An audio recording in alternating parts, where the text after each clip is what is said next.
হাতে যদি মাত্র 5 মিনিট সময় থাকে তাহলে একবার হলেও এই রেসিপিটা বানিয়ে দেখো। গরম ভাতের সাথে আর অন্য কিচ্ছু রান্না করতে হবে না। বেগুন তো আমরা অনেকভাবে রান্না করি বা বড়িও অনেকভাবে তরকারিতে ব্যবহার করি, কিন্তু একবার হলেও এই বেগুন বড়ি দিয়ে এই রান্নাটা বানাও। আমি তোমাদের কথা দিচ্ছি, বাড়ির প্রত্যেকে চেয়ে চেয়ে খাবে। আর এই রেসিপিটা বাড়িতে বানিয়ে আমায় কমেন্ট করে জানাতে ভুলো না রেসিপিটা তোমাদের কেমন লাগলো। নমস্কার বন্ধুরা, শুভমিতা ব্লগে সবাইকে স্বাগত জানাই।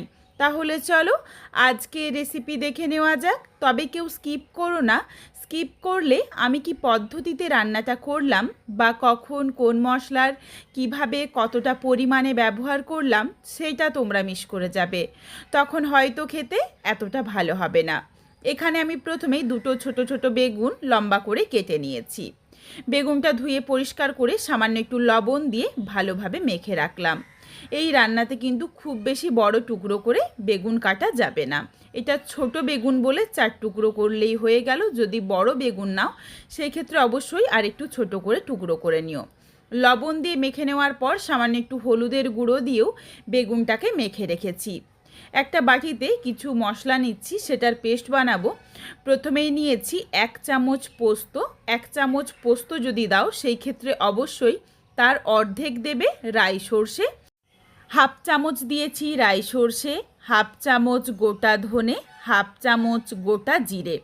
এগুলোকে সমস্ত কিছু আগে শুকনো অবস্থাতে একটু গুঁড়ো করে নিচ্ছি। তারপর সামান্য একটু জল দিয়ে একদম মিহি করে বেটে রাখছি। মশলার পেস্ট একদম রেডি। এরপর এখানে আমি কড়াই গরম করে প্রথমেই খুবই সামান্য একটু সর্ষের তেল গরম করে নিলাম। এই রান্নাটা কিন্তু অবশ্যই সর্ষের তেলেই করতে হবে। তেল গরম হয়ে যাওয়ার পর প্রথমেই দিয়ে দিলাম বেশ কিছুটা পরিমাণে বিউলির ডালের বড়ি। এখানে কিন্তু বিউলির ডালের বড়িটা হলে বেশ ভালো হয়, তবে হাতের কাছে যদি না থাকে তাহলে অবশ্যই তোমরা তোমাদের পছন্দ মতো যে কোনো ডালের বড়ি ব্যবহার করতে পারো। বিউলির ডালের বড়ি দিয়ে নাড়াচাড়া করে বেশ একটু লাল করে বড়িটাকে ভেজে নিচ্ছি। এখানে আমি যেই পরিমাণে বেগুন বা বড়ি নিয়েছি তার পরিমাণ বুঝেই মশলার ব্যবহার করেছি।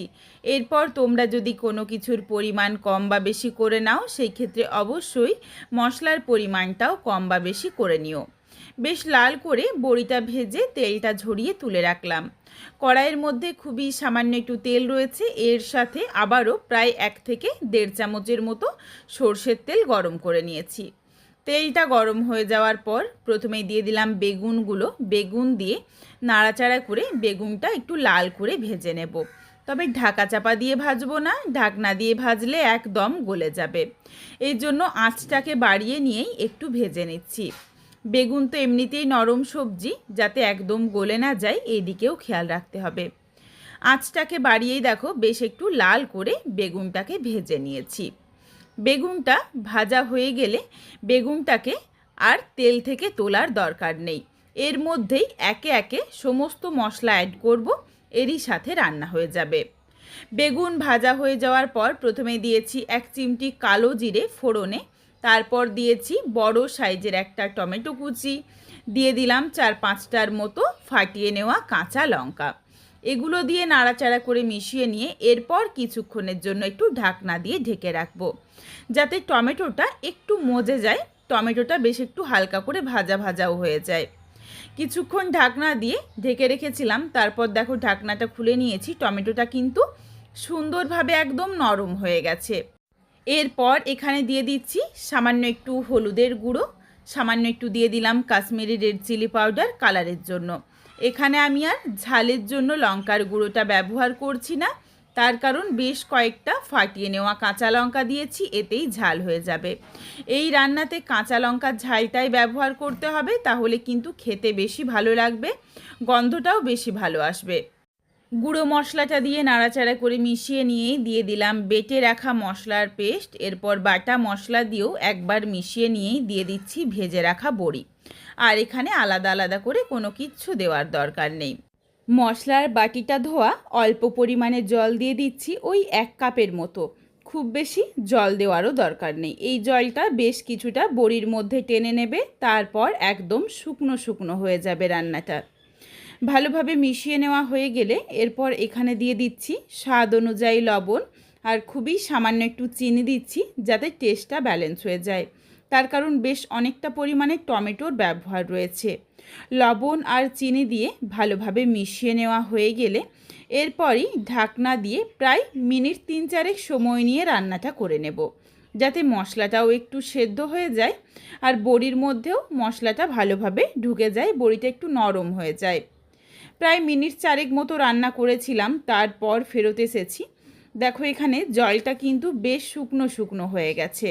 রেসিপি একদম রেডি। গ্যাসের ফ্লেম অফ করে দিয়ে দিচ্ছি 1 চামচ পরিমাণে কাঁচা সর্ষের তেল। এই কাঁচা সর্ষের তেলটা কিন্তু অবশ্যই দিতে হবে, তাহলে খুবই সুন্দর একটা ঝাঁঝালো গন্ধ আসবে আর খেতেও বেশ ভালো লাগবে।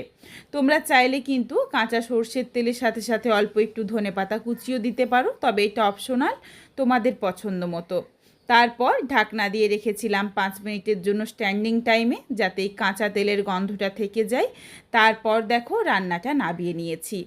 সম্পূর্ণ নিরামিষ বেগুন বড়ি দিয়ে 5 মিনিটের মধ্যেই এই রান্নাটা একবার হলেও বানিয়ে দেখো। গরম ভাতের সাথে দুর্দান্ত লাগে খেতে।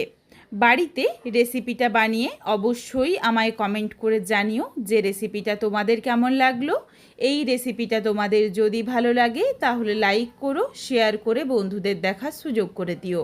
তোমরা যদি আরও এই ধরনের নিত্য নতুন ঘরোয়া রেসিপি দেখতে চাও তাহলে অবশ্যই আমার চ্যানেলটিকে সাবস্ক্রাইব করে পাশে থাকা বেলটি অন করে অল নোটিফিকেশান অন করে দিও, যাতে আমার প্রত্যেকটা রেসিপির নোটিফিকেশান সবার প্রথমে তোমাদের কাছে পৌঁছে যায়। আবারও খুব শীঘ্রই দেখা হচ্ছে ঘরোয়া নতুন কোনো এক রেসিপি নিয়ে। পরবর্তী রেসিপি দেখার আমন্ত্রণ রইল। পুরো ভিডিওটা দেখার জন্য অসংখ্য ধন্যবাদ। তাহলে আজকে আসি, সবাই ভালো থেকো, সুস্থ থেকো। আবারও দেখা হচ্ছে নতুন কোনো এক ঘরোয়া রেসিপির সাথে।